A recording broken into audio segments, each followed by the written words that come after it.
des voix sur les satellites européennes comme Intersat.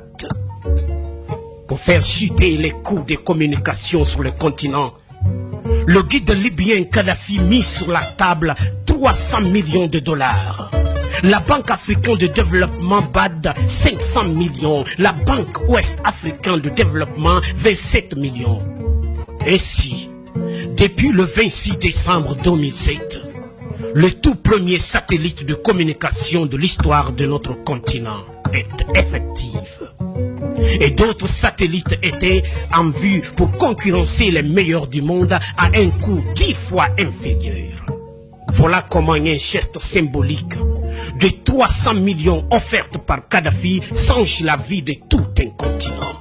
Par ce geste, le guide libyen a fait perdre à l'Occident pas seulement 500 millions de dollars par an, mais les milliards de dollars de dettes et d'intérêts que cette même dette promettait de générer à l'infini et de façon exponentielle, contribuant ainsi à entretenir le système occulte pour dépouiller l'Afrique.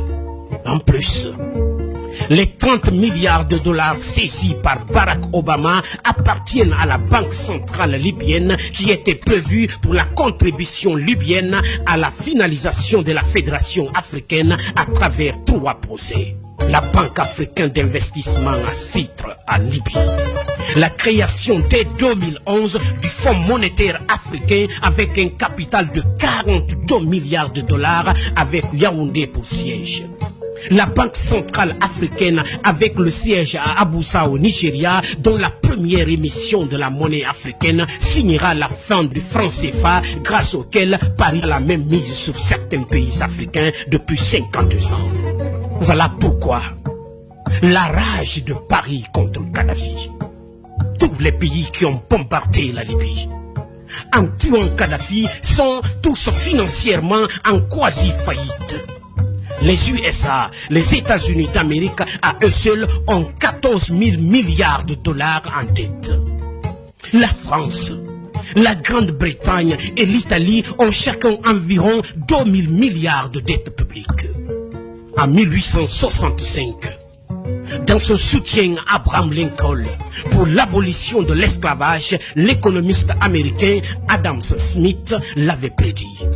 L'économie de tout pays qui pratique l'esclavage des Noirs est en train d'amorcer une descente vers l'enfer qui sera rude le jour où les autres nations vont se réveiller.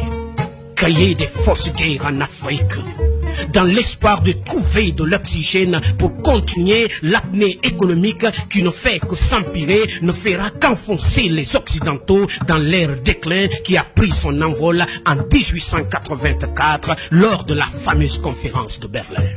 C'est pour déstabiliser et détruire l'UA, l'Union africaine, vers les États-Unis d'Afrique avec la main de maître de Kadhafi qui est mal vue par l'Occident que l'Union européenne a d'abord tenté sans y parvenir la carte de la création de l'URM, Union pour la Méditerranée. Il fallait à tout prix couper l'Afrique du Nord du reste de l'Afrique. Cela a échoué parce que Kadhafi a refusé d'y aller. Il a compris très vite le jeu à partir du moment où on parlait de la Méditerranée en associant quelques pays africains sans en informer l'Union africaine en y invitant tous les 27 pays de l'Union européenne. C'est ce qu'ils ont tenté de relancer, tout en musant sur la chute de Kadhafi.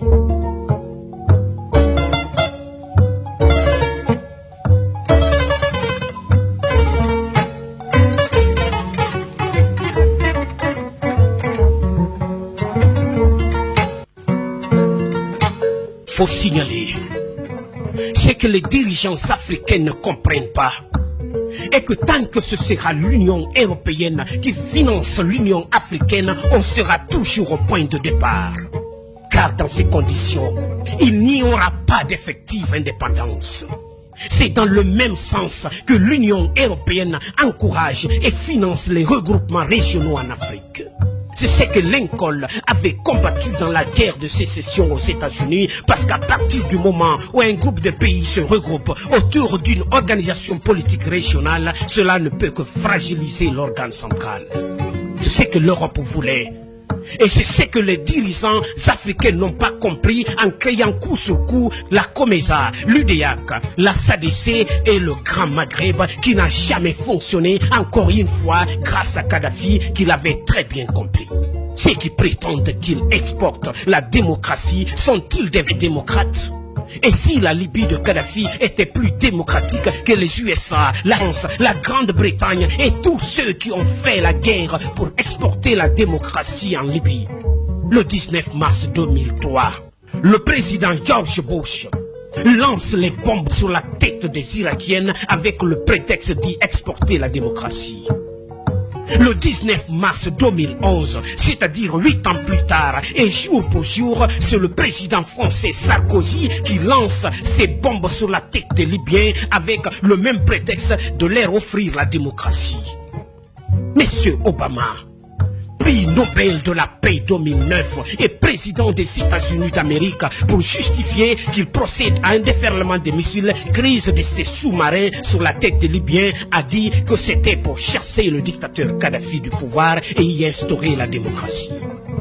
La question que tout être humain doté de la moindre capacité intellectuelle du genre et d'appréciation ne peut s'empêcher de se poser est: ces pays comme la France, l'Angleterre, les États-Unis, l'Italie, la Norvège, le Danemark, la Pologne, dont la légitimité pour aller bombarder les Libyens était sur le seul fait de s'être autoproclamés pays démocratiques, sont-ils réellement démocratiques?